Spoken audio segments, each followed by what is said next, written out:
Let's talk about Quickstarts for Stackdriver monitoring, logging, profiling, and other features.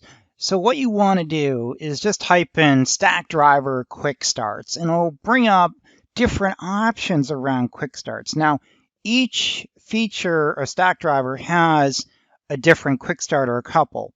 So for monitoring, this will walk you through how to set up monitoring. Basically, Quickstarts, as you may already know, are basically very simple instructions to deploy a test app to walk you through how the application actually works. The best way to learn Stackdriver is just by setting it up, playing around with it, of course, as with pretty much everything.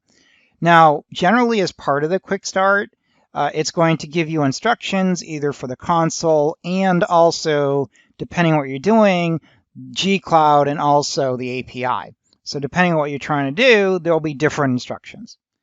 Now, this is the Quick Start for G-Cloud. Could also log with Python, for example.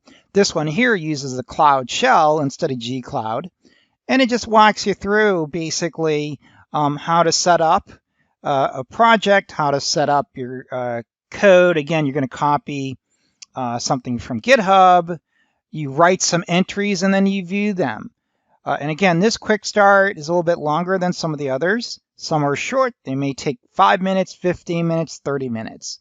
It just depends. So I want to make sure you're aware of Quick Starts. To be honest, if you do each Quick Start for monitoring, logging, profiling, debug or trace, you're going to be in good shape for the exam because you should have enough knowledge and experience going through some of this to know when they talk about what do you do to set up metrics, then you know exactly what you're going to do.